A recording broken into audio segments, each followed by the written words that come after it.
Welcome to VIT. आज हम जानेंगे पिवट टेबल के बारे में, तो वीडियो को पूरा देखिए।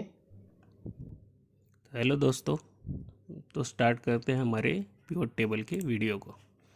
तो हमारे पास मैंने ऑलरेडी एक्सेल में एक टेबल बना के रखा हुआ है जिसमें date, family members, expense type और एक्सपेंस अमाउंट, इस तरीके के अलग अलग हेडिंग से मैंने ऑलरेडी एक टेबल बना के रखा है जिसमें अलग अलग डेट्स है। जैसे कि 1/7/2020 को ब्रदर ने पेट्रोल पे 300 रुपीज़ का एक्सपेंस किया है। 5 तारीख को मॉम ने फूड पे 473 रुपीज़ का एक्सपेंस किया है। और अलग अलग ब्रदर ने, अंकल ने अलग अलग एक्सपेंस टाइप्स पे अलग अलग अमाउंट कौन सी डेट पे खर्च किया है। ये इस तरह का हमारे पास एक रॉ डेटा है। तो समझ लीजिए मॉम ने टोटल इन डेट पे किस किस चीज़ पे कितना खर्च किया है, ये चेक करने के लिए हमें कन्वेंशनल मेथड के ज़रिए जाना है। तो हमें एक फ़िल्टर लगाना पड़ता है। जैसे कि यहाँ पे फ़िल्टर में मैं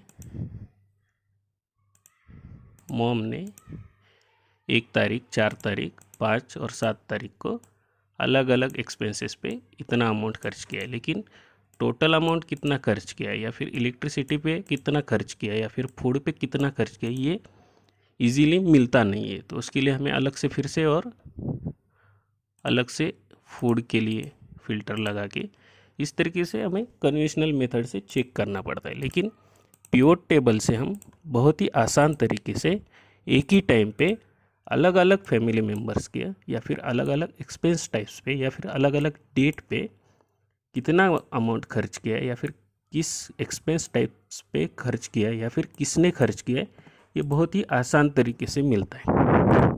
तो ये जो कॉम्प्लेक्स डेटा है उसको बहुत ही आसान तरीके से समराइज करने का एक सबसे आसान ऑप्शन है पिवट टेबल, जिसके बारे में आज हम सीख रहे हैं। तो सबसे पहले इसको हम फिल्टर निकाल देते। तो पिवट टेबल करने के लिए टेबल को सेलेक्ट कीजिए। यहाँ पे इंसर्ट मेनू बार में इंसर्ट में जाइए। यहाँ पे अलग अलग ऑप्शंस आएंगे। तो सबसे पहला ही ऑप्शन है हमारा पिवट टेबल, जिसमें लिखा गया है easily arrange and summarize complex data in a pivot table. For your information, you can double click a value to see which details value makes up the summarized data. तो हमें double click करना है। Double click करने पे हमें एक मेनू बार open होता है जहाँ पे लिखा गया है, यहाँ पे टेबल रेंज दिया है जो कि हमने सेलेक्ट किया है। अगर नहीं किया है तो हमें यहाँ पे जाके क्लिक करके ये टेबल रेंज को सेलेक्ट करना है। उसके बाद आप पिवट टेबल कहाँ पे बनाना चाहते, किस जगह पे बनाना चाहते, ये पूछता है। तो अगर हम न्यू वर्कशीट पे क्लिक किया और ओके दबा दिया तो ये पिवट टेबल की जो स्टार्ट हो रही है वो एक अलग शीट ओपन होके, नया शीट ओपन होके उस पर स्टार्ट हो जाता है। जैसे कि हमारा शीट नंबर 1 में हमारा ये डेटा है और शीट 2 पे अभी ये पिवट टेबल कर रहा है। और दूसरा ऑप्शन है एग्जिस्टिंग वर्कशीट, इसको हम कैंसिल करते, ये शीट को मैं डिलीट कर रहा हूँ।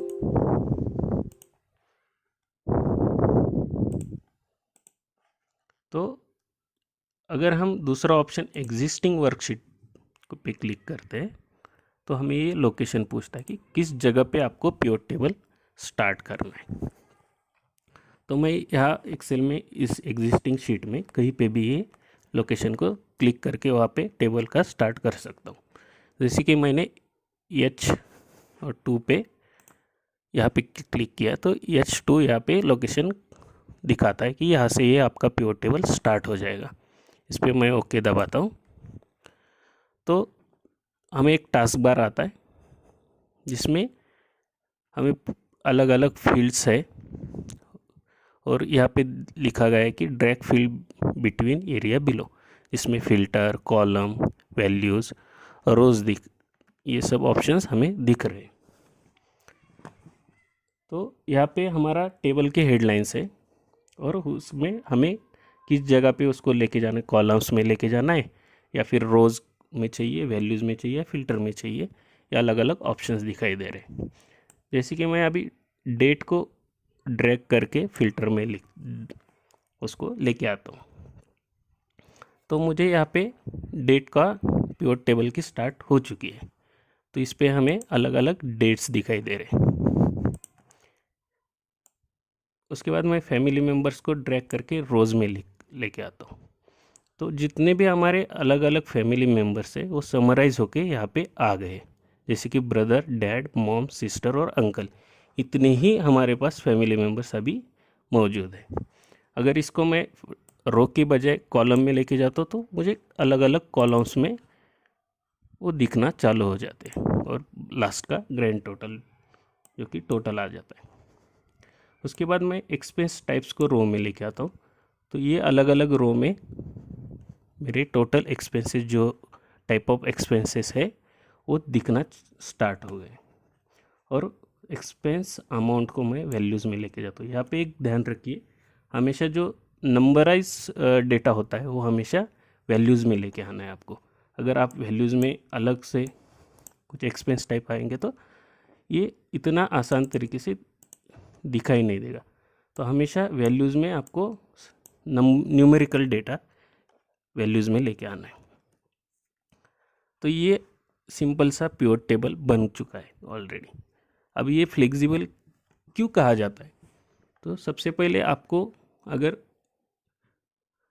रोज़ में जो हमारा एक्सपेंस टाइप्स है, जैसे कि books, flat rent, food, mobile recharge, petrol, ये आपको रोज़ में ना चाहिए और वो चाहिए आपको कॉलम्स में। और फैमिली मेम्बर्स जो अभी कॉलम्स में है वो आपको चाहिए रोज़ में। तो आप सिंपली इसको ड्रैग करके एक्सपेंस टाइप्स को कॉलम में और कॉलम का फैमिली मेम्बर्स रो में लेके आके बहुत ही आसान तरीके से आप टेबल को चेंज कर सकते हैं, जो कि यहाँ पे पॉसिबल नहीं होता है। तो ये बहुत ही आसान तरीके से हम इसको किसी भी तरीके से हमें जैसा चाहिए वैसा इसको मॉडिफाई कर सकते हैं। जैसे कि अभी डेट पे अगर मुझे पूरे डेट का नहीं चाहिए, लेकिन मुझे सिर्फ अभी पर्टिकुलर किसी एक डेट का चाहिए, मान लीजिए हमें सिर्फ 2 तारीख का डेटा चाहिए, तो फिल्टर में मैं सिर्फ 2 तारीख को सेलेक्ट करके टेबल को चेंज कर सकता हूँ।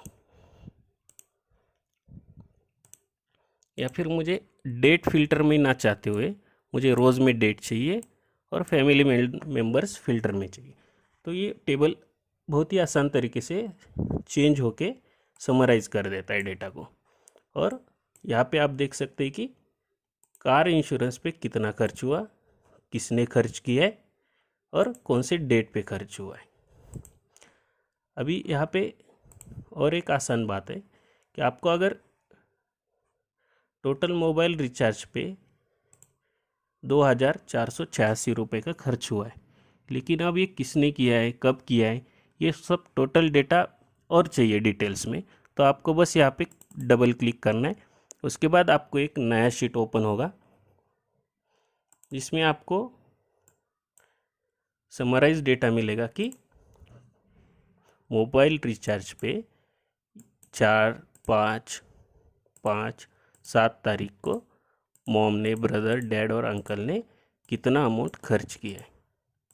ये इसलिए ये बहुत ही आसान है। जैसे कि अभी ये अमाउंट क्यों खर्च हुआ है, किसने खर्च किया है, कहाँ पे किया है, इसको जानने के लिए आपको बस डबल क्लिक करना है। एक नया शीट ओपन होगा जिसमें डेट, फैमिली मेम्बर्स डैड है, type of expense flat rent है और टाइप अमाउंट कितना खर्च हुआ है वो आसानी से मिल जाता है।